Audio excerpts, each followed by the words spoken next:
বুধবার মুখোমুখি হবে ভারত ও বাংলাদেশ। সাবেক পাকিস্তানি ক্রিকেটার ও ধারাভাষ্যকার বাজিদ খান ভারতের বিপক্ষে আসন্ন এই ম্যাচ নিয়ে গুরুত্বপূর্ণ কিছু বিশ্লেষণ ও পরামর্শ দিয়েছেন। ভারতের মতো শক্তিশালী দলের বিপক্ষে শুরুটা সঠিকভাবে কাজে লাগানোই হতে পারে ম্যাচের ভাগ্য নির্ধারণের মূল চাবিকাঠি।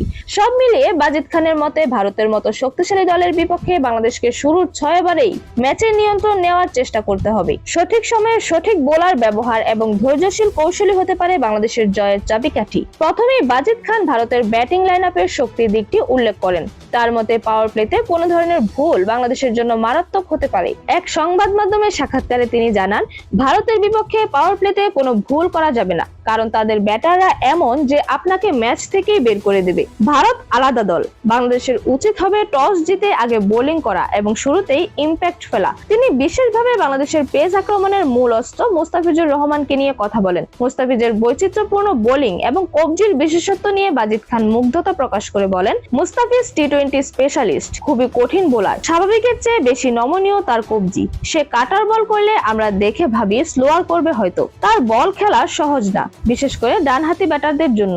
বেশ করে যায় বাউন্স করে, বড় মুশকিল বোলার সে। শুধু মুস্তাফিজ নন, তিনি তাসকিন আহমেদের কথাও তুলে ধরেন। ভারতের বিপক্ষে এই দুই বোলারকে সঠিকভাবে ব্যবহার করাটাই হতে পারে বাংলাদেশের জন্য বড় সুবিধা। তার ভাষায়, মুস্তাফিজ তাসকিন বাংলাদেশের উইকেট শিকারী বোলার। ভারতের বিপক্ষে তাদেরকে কি করে ভালোভাবে ব্যবহার করা যায় তা বোঝা খুবই গুরুত্বপূর্ণ।